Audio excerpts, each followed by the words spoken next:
es el democrático. Cada uno debe ser respetado como persona y nadie debe ser divinizado. Albert Einstein. Hacemos el llamado a la institución La Salle.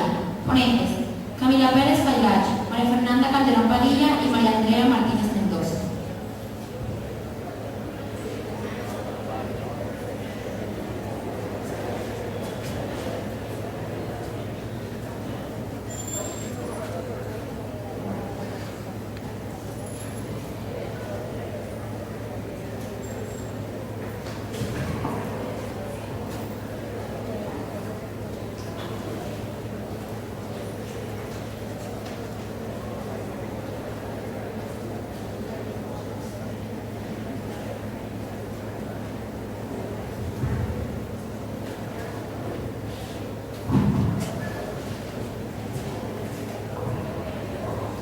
Buenos días a todos. Reciban un fraternal saludo lasallista. En el día de hoy, mis compañeras Camila Pérez y María Andrea Martínez, mi persona, María Fernanda Calderón, hemos querido venir a plantear el siguiente interrogante: ¿educación para la paz o escuela para la paz? Creo que todos los que estamos aquí sabemos la situación por la que está pasando actualmente Colombia. Los diálogos de paz incentivados por este gobierno han tratado diferentes temas, como lo son el desarrollo agrario integral, la participación política, el fin del conflicto, la solución al problema de las drogas ilícitas y la reparación a las víctimas. Sin embargo, este tema ha dado lugar a muchas críticas, tanto positivas como negativas. Esto principalmente porque no se ha podido llevar a cabo en su totalidad la agenda establecida, debido a la falta de compromiso y convicción de los entes en cuestión. Pero sería importante que miremos esta problemática desde una perspectiva más estructural y no tanto desde las consecuencias. Porque es que si hacemos un análisis profundo, nos podemos dar cuenta que todo parte desde la educación, ya que estas crisis se dan dadas las características de un gobierno que encamina sus políticas al crecimiento económico, más no a la gestión social.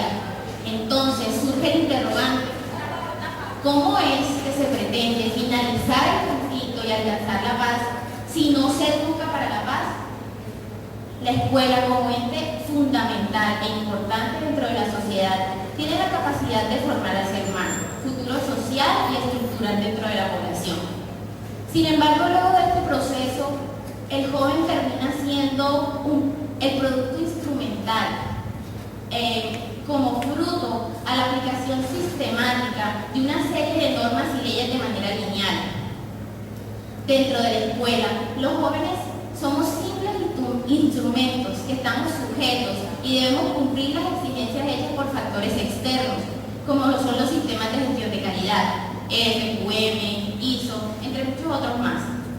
Normas internas como el manual de convivencia, exigencias constitucionales y figuras de autoridad como el coordinador comportamental, el gobierno escolar y muchas otras más. Estas figuras asumen un supuesto rol de responsabilidad al llevar un seguimiento, debido proceso, que simplemente evidencia el cumplimiento de lo establecido ante el gobierno. En las escuelas, además, se homogenizan las conductas y comportamientos, y respetando así totalmente la pluralidad. Por otro lado, está el aprendizaje real, el proceso constructivo y formativo mediante el cual se busca humanizar, personalizar y socializar, es decir, pensar y conocer. Para que esto se implemente dentro de la educación, es necesario que se incentive el estudio del conocimiento humano. La escuela tiene el poder de formar de manera mecánica a los seres humanos, robots víctimas de su propio conocimiento. Sin embargo, también tiene la virtud de crear un ser humano crítico, consciente de su conocimiento, consumidor de la realidad y capaz de intervenirla y modificarla para su bien. La escuela debe formar hombres y mujeres íntegros. Sus principios deberían ser la experiencia, la sensibilización, la concertación, la toma de conciencia colectiva. La escuela debería generar acciones reparadoras, no infringir reglamentos doctrinales, no hacer sufrir, no buscar simplemente el porqué superficial ante los casos de malos comportamientos. Todo esto nos puede llevar a cambiar esta realidad colombiana, que entre otros ha formado un cúmulo de problemas mal resueltos en donde al final se ha destrozado totalmente la dignidad humana. El poder nunca puede ser una propiedad, es un ejercicio. Sus efectos dependen del cómo y del quién lo ejerza. Cuando el poder es ejercido como forma de dominación, se presentan estas crisis de autoridad. Los problemas en Colombia en la actualidad son el fruto de la mala resolución de problemas coyunturales históricamente. Dentro de las escuelas existen herramientas, estamentos y espacios generadores de paz que dan cabida a la supuesta participación democrática dentro del ambiente educativo y que pretenden ayudar al estudiante a que éste desarrolle su propio pensamiento crítico, con el objetivo de que éste pueda actuar autónomamente dentro de la sociedad. Pero estos mecanismos y espacios de participación y formación en realidad son generadores de paz en nuestras escuelas.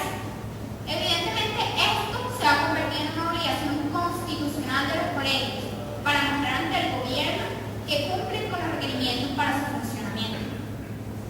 Y es que al gobierno lo que menos le interesa es que desde las escuelas se fomenten estos espacios de participación y difusión de pensamientos políticos críticos, porque así de las escuelas saldrían personas con un pensamiento político divergente al de la sociedad, que seamos personas que reclaman por sus derechos ante un gobierno excluyente, corrupto, inoperante e indiferente ante las convulsiones y problemas sociales más sensibles de nuestra sociedad. Problemas como la deficiencia en la educación, la crisis del campo y la falta de reconocimiento político de algunos sectores de la sociedad. Todo esto es un verdadero peligro para el orden del sistema. Paralelamente a esto, en Colombia, quienes han liderado las luchas por la reivindicación de los derechos y quienes han propuesto alternativas para solucionar estos conflictos somos nosotros, los jóvenes. Sería preciso recordar el contexto de violencia y exclusión política y social que se vivía en el país en las décadas de los 80 y los 90. Una generación que estaría fuertemente caracterizada por un despertar político. Básicamente porque esta era una generación que estaría influenciada por tres cosas. La primera, la muerte de muchos líderes políticos que se proyectaron como la renovación democrática de ese momento.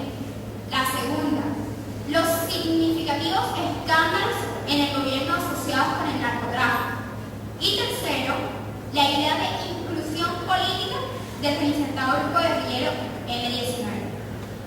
Con esto como precedente en la ideología de la población de los jóvenes, hubo un punto de partida definitivo para la sociedad de la época, ya que se empezó a adoptar una obligación moral de actuar por lo colectivo. Así, mientras el M-19 trabajaba desde el gobierno con el propósito de convocar una constituyente, desde las diferentes universidades, los estudiantes también empezaban a trabajar en propuestas que generaran alternativas, con el fin de confluir en un pacto constitucional y un cambio en la estructura democrática.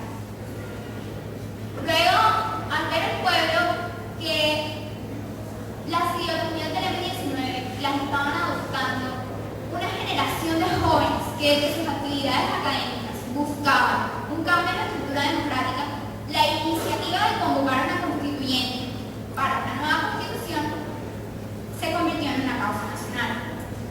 Pero, ¿qué querían los jóvenes que se incluyeran dentro de la nueva constitución?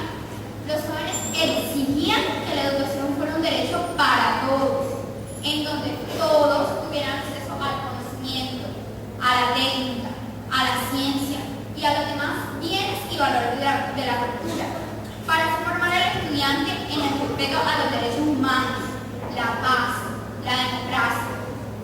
Además, buscaban que se promovieran las políticas estrategias y programas para la juventud, que brindaran mecanismos, escenarios y oportunidades que garantizaran el ejercicio de sus derechos, la participación con decisión, el reconocimiento de su diversidad y la elevación de sus capacidades, en función de fortalecerlos como un sujeto político para la realización de sus proyectos de vida y la construcción de una sociedad justa y democrática.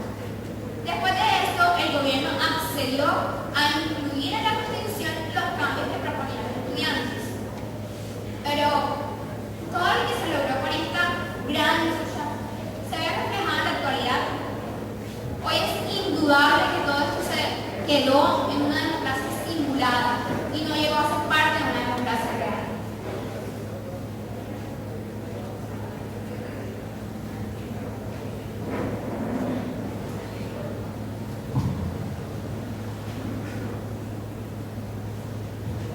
Precisamente por esto es evidente ver que en la actualidad el sistema educativo colombiano es elaborado por el gobierno, quien es el que dicta a los docentes lo que se debe y se puede enseñar dependiendo de los grados de edad.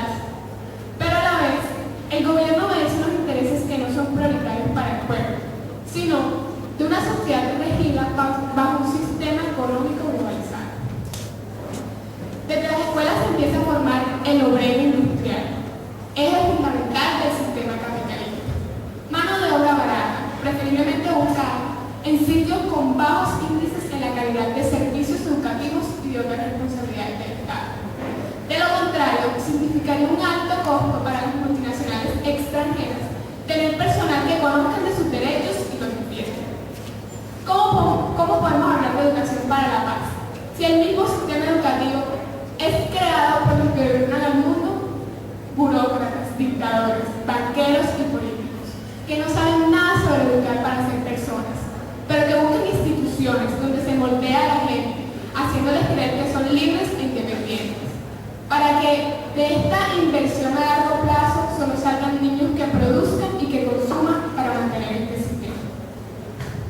Hoy en día, en el contexto de este mundo globalizado, cuando se presentan movimientos juveniles como el anterior, la principal pregunta que se hace el gobierno y los medios es: ¿qué hay detrás de todo esto? Lo más evidente es que está la pobreza, la falta de educación, la crisis del cambio.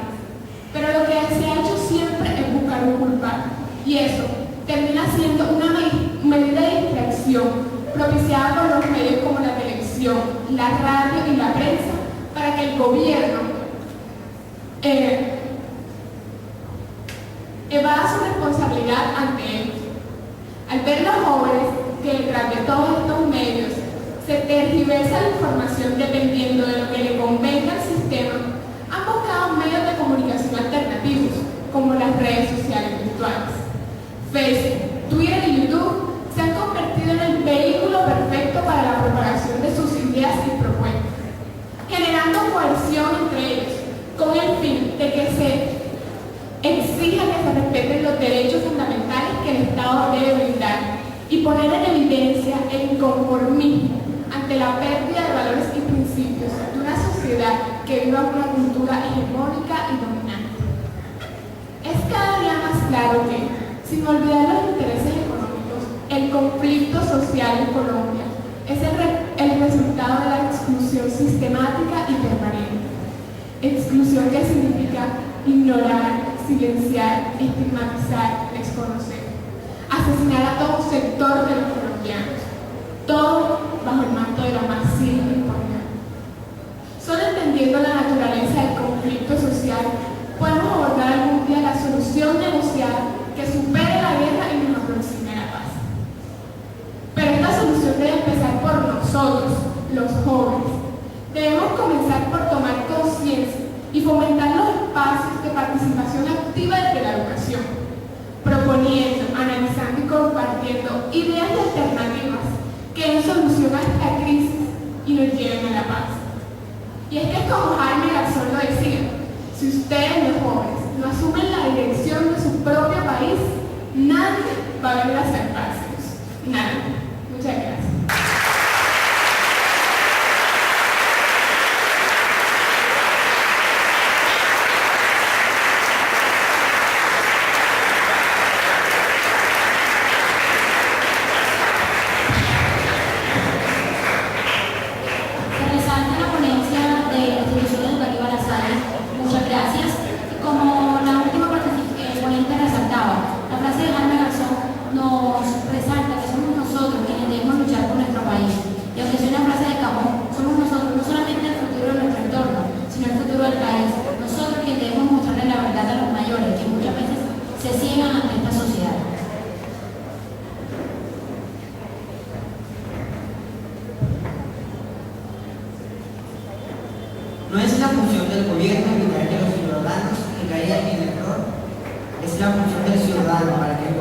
campaña electrónica. Planta 1. Se le pide a la ponencia